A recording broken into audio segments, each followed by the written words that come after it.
खामोश वाकयात में नए आने वाले दोस्तों से गुजारिश है कि चैनल को जरूर सब्सक्राइब करें और बेल आइकन पर जरूर क्लिक करें ताकि हर नई आने वाली वीडियो का नोटिफिकेशन आपको बर वक्त मिल सके। तो चलते हैं आज के एपिसोड की जानिब। मम्मा, कबीर की पुकार पर वो एकदम पलटी। आ जाओ, मुस्कुरा कर उसको अंदर आने का कहा। सालार ने जो नादर मशवरा रात उसको दिया था उस पर वो खुद हैरान था कि ये उसके भाई के अंदर से मशवरा निकला है। उसे तो उसने झिड़क दिया और भगा दिया। अपने बाप को वो अच्छे से जानता था, मगर करनी उसने अपनी ही थी। तभी उसने माँ के पास जाना मुनासिब समझा। क्या हुआ? वो उसकी पुरसोच नजरों की जानिब देकर हंस दी। कबीर मुस्कुराया। मुझे एक लड़की पसंद आ गई है, शादी करना चाहता हूँ उससे, उसने कहा। तो मदीहा जरा चौंक सी गई। अपनी बहन की बेटी तो उन्होंने कबीर के लिए पसंद की हुई थी, बस इस इंतजार में थी कि वो कब शादी के लिए मुस्बत जवाब देगा। मगर बेटे की चमकती आंखें देखकर वो मुस्कुरा दी। ये तो बहुत अच्छी बात है, मेरे बेटे को लड़की पसंद आ गई है। जल्दी से बताओ कौन है? अपने बाबा से बात की? उन्होंने पूछा। उनके मुस्कुराने पर कबीर भी एकदम खुश दिखाई देने लगा। जी की थी बाबा से बात, उसने सोफे पर सुकून से बैठते हुए कहा। फिर क्या जवाब दिया उन्होंने? वो उनका जवाब जानती थी, फिर भी उन्होंने पूछ लिया। वो एमन और मेरी शादी की बात कर रहे थे और ये मुमकिन है? वो लड़की मुझे बिल्कुल पसंद नहीं, कबीर ने एमन को सोचते हुए जवाब दिया। बुरी बात, आपकी भी बहनें हैं, मदीहा ने टोका। तो आप ये बात बाबा को समझाएं कि मैं कोई छोटा बच्चा नहीं हूँ जो उनकी मर्जी से चलूंगा, वो सख्ती से बोला। मदीहा हैरान सी हुई। कबीर, वो उसके पास आकर बैठी। मैं आपके बाबा से बात करती हूँ, वो बोली। अब आज ही मेरा रिश्ता जहां मैं कह रहा हूं वहां ले जाएं, मैं एक दिन भी जाया नहीं करना चाहता, उसने कहा और उन्हें एड्रेस बताकर वो वहां से उठ गया। मदीहा वहीं ही बैठी रह गई। देख यार, जबरदस्त लड़की है, जैन की तरफ मोबाइल बढ़ाते हुए वो बोला। जैन ने मोबाइल को थाम लिया। बेबाक लिबास में वो जो भी लड़की थी किसी गाने पर डांस कर रही थी। जैन ता देर उसको देखता रहा जबकि सब दोस्त हंसने लगे। यार ऐसी चीज हकीकत में नहीं मिलती, उसने वीडियो खत्म होते ही सर्द आह भरी। तो चल, मैं तुझे ऐसी जगह ले जाऊंगा जहां से तेरा लौटने का कभी दिल नहीं करेगा। उनके ग्रुप में नया आने वाला लड़का एहतशाम बोला। नहीं भाई, हम ऐसे धंधों में नहीं पड़ते। बाकी दोस्तों ने कहा। क्यों, हम बच्चे हैं? जैन ने उनको घूरा। जैन, होश के नाखून ले, तेरे बहन भाई वो तुझे रात गए घर से निकलने नहीं देते, कहाँ तू ऐसे मशागल को अफोर्ड कर सकता है? एक दोस्त ने कहा। यार सालार भैया आ गए हैं, वो सब संभाल लेंगे, बस तुम लोग चलने का प्लान बनाओ, वो बोला। तो एहतशाम हंसा। ऐसा लग रहा है बरसों से बताए बैठा था अपनी ख्वाहिश, एहतशाम ने जवाब दिया। ना पूछ यार, जैन ने कह कहा लगाया तो सब हंस दिए। और तेरी चिशमिश का क्या होगा? दूसरे दोस्त ने पूछा। क्या होना है, वो तो अपनी ही है ब्रो, जैन ने आंख मारी। काफी दिन हो गए थे उसने रास्ता नहीं काटा था उसका। आंखों में एकदम उसको सोचते हुए चमक सी उभरी। चल ठीक है, आज रात का ही प्लान बनाते हैं, एहतशाम बोला। भाई मैं शामिल नहीं हूँ, एक ने इनकार किया। जैन ने उसको घूरा। हम सब जाएंगे समझा, उसने जवाब दिया। और एहतशाम ने मानी खैज मुस्कुराहट के साथ एक नंबर डायल किया और अपनी जगह से उठ गया। आता हूँ मैं, उसने कहा और एक तरफ वो गया। हाँ सुनीता, बाय, अब अपना माल तैयार कर लेना, अमीर लड़के हैं, एहतशाम ने धीमी आवाज में कहा और फोन बंद कर दिया और वापस उनके पास आ गया जिन्होंने आज कॉलेज बंक कर दिया था। जबकि सुबह वो परीशे और अमर के साथ कॉलेज आया तो था, मगर दीवार फलांग कर वो सब दूर निकल गए थे। भैया आज रात मैं लेट घर आऊंगा, दोस्त के घर स्टडी का प्लान है। सालार और कबीर इकट्ठे ही बैठे थे। जैन एकदम ऑफिस आया। दोनों ने उसकी जानिब देखा। किस लिए?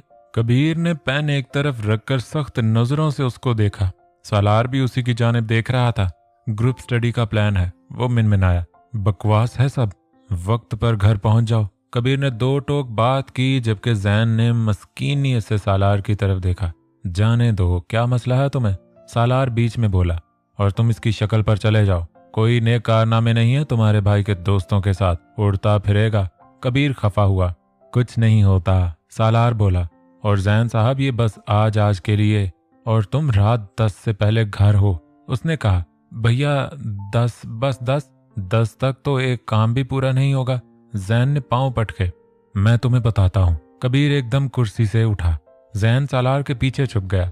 मैं 12 बजे आ जाऊंगा, जैन ने कहा। कबीर ने नफी की। अच्छा 1 मिनट, 11:30, इससे ज्यादा नहीं। सालार बोला, यार आप लोग भी तो घूमते फिरते हो। शट अप जैन, सालार ने घूरा। जैन एकदम चुप हो गया। सालार से पंगे लेने का मतलब था कि दोबारा उसे ऐसी अय्याशी का मौका कभी नहीं मिलता। ठीक है, वो मुंह बनाकर बोला। गुड। सालार हंस दिया और खुद भी कबीर के पास से उठा। चलो मैंने भी घर चलना है, वो बोला तो जैन और सालार दोनों एक साथ बाहर निकल गए। जबकि कबीर ये सोच रहा था कि क्या उसकी माँ चली गई होगी। उसे माँ को फोन कॉल की मगर नंबर उनका बिजी जा रहा था। उसने सेल फोन साइड पर पटक दिया। अब क्या वो टीनएजर्स की तरह उसको देखने के लिए रोज कॉलेज जाता? तो बेहतर नहीं था सीधे तरीके से वो उसको अपना लेता, उसको अपना बना लेता, जहां वो उसकी होती बस। अचानक वो उसके ख्यालों में उतर गया। शादाब चमकता चेहरा आंखों के सामने लहरा सा गया। वो मुस्कुरा दिया। मैं आई कमन सर?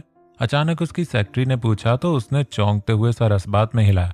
सर आपकी मीटिंग थी आज और टाइम भी हो गया है। मुर्तज़ा सर आपका वेट कर रहे हैं। वो बोली तो उसे जैसे याद आ गया वो अपनी जगह से उठा, सेलफोन उठाया और मीटिंग रूम की जानिब चल दिया। मजबूत कदम उठाकर उसने कांच के शीशे को प्रेस किया और अंदर दाखिल हो गया। मगर सामाने समीर को अहमद साहब के साथ देखकर वो हैरान हुआ और फिर उसके माथे पर लातादाद शिकने पड़ गईं।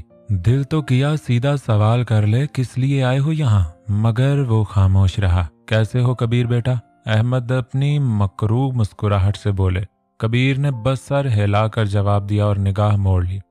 जबकि समीर ने उसकी जानिब देखा। लबों पर मुस्कुराहट थी, जैसे उसको चिढ़ाकर और यहाँ आकर हैरान करके वो बहुत खुश हुआ हो।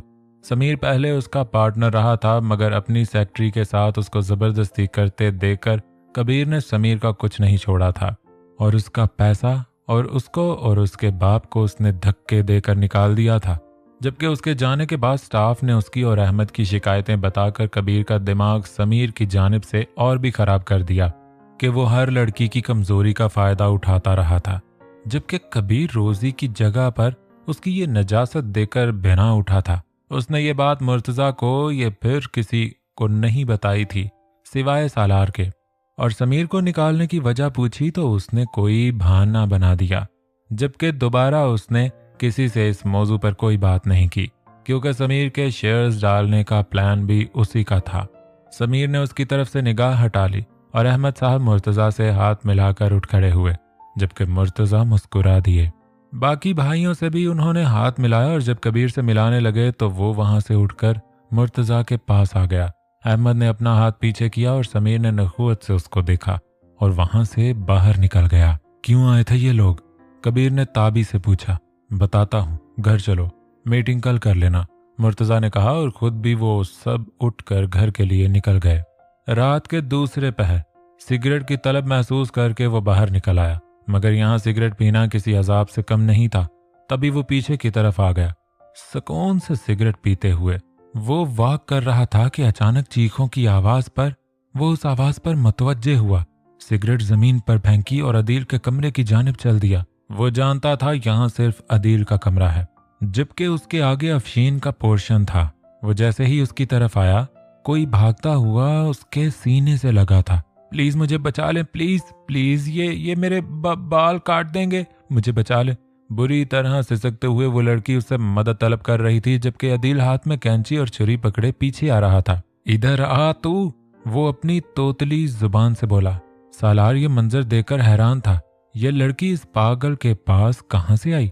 लड़की अदील को देखकर जल्दी से सालार के पीछे छुप गई, जबकि अदील चलता हुआ उसकी तरफ बढ़ा। दूर हटो, वो एकदम गुस्से से बोला। अदील सहम कर उसको देखने लगा। मैं तुम्हें भी मार दूंगा, वो बोला। अच्छा। सालार एकदम उसकी तरफ बढ़ा। अदील एक कदम दूर हुआ, जबकि अपनी पुश्त पर वो मध्यम सिसकियां सुन सकता था। ए यू शट अप, वो एकदम चिढ़कर पलटा और गुस्से से बोला तो जिमल की आवाज को ब्रेक लग गई। क्या कर रही हो तुम इस पागल के कमरे में? वो समझ नहीं पा रहा था ये लड़की कौन है। जिमल ने सुर्ख नजरों से उसकी जानिब देखा, जबकि अदील ने चीखना शुरू कर दिया। उफ! सालार ने तब कर उसकी चीखों पुकार सुनी थी। इससे पहले वो उसके मुंह पर थप्पड़ जड़ देता, अफशीन दौड़ती हुई उन तक पहुंची। हाय मेरा बच्चा। उन्होंने रोते हुए अदील को गले से लगाया और जीमल को फाड़ खाने वाली नजरों से देखा जो सालार के पीछे खड़ी थी। एकदम अफशीन को देखकर उसका दम खुश्क हुआ और वो उसके पीछे निकली। तुम यहाँ क्या कर रहे हो सालार?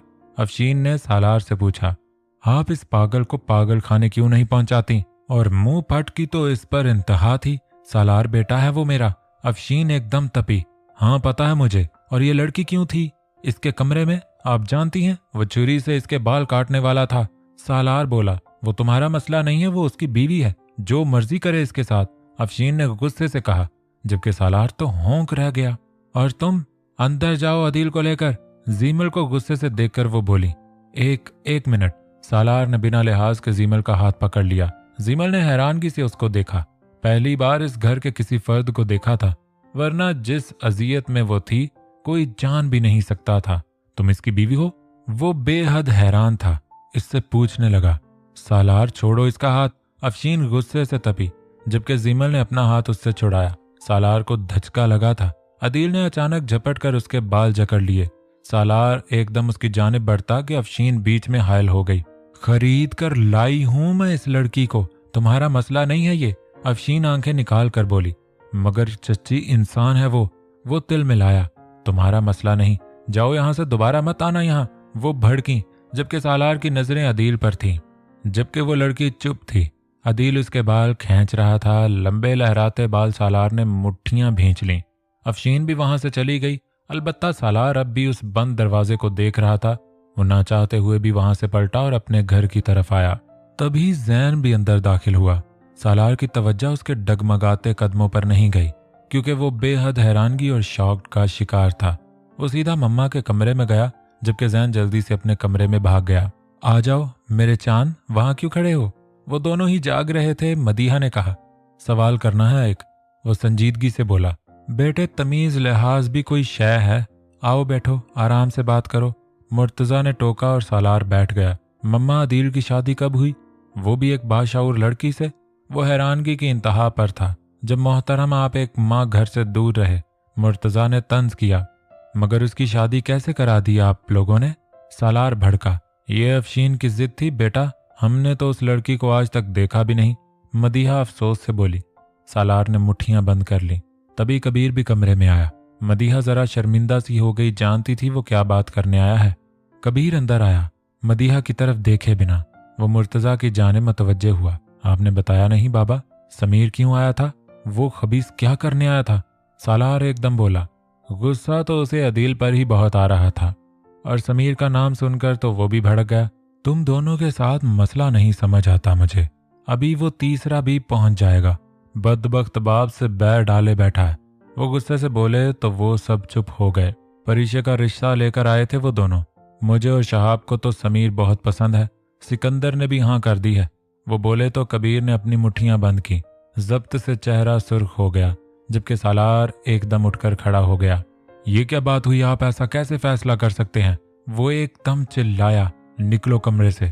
जब तुम्हारे पास बाप से बात करने की तमीज नहीं है तो सामने मत आना। वो सख्ती से बोले। मदीहा खामोश खड़ी थी। सालार गुस्से से निकल गया। मजीद रोकता तो वो वाकई लिहाज भूल जाता। अलबत्ता कबीर ने बाप की तरफ देखा। ऐसा नहीं होगा बाबा, वो लड़का हमारी परीक्षा के काबिल नहीं है। वो तहम्मुल से बोला। हम फैसला कर चुके हैं, हमें कोई बुराई नहीं लगती। मुर्तजा बोले। मैं शहाब चाचू से बात कर लूंगा खुद ही, उसने कहा और वहां से उठ गया।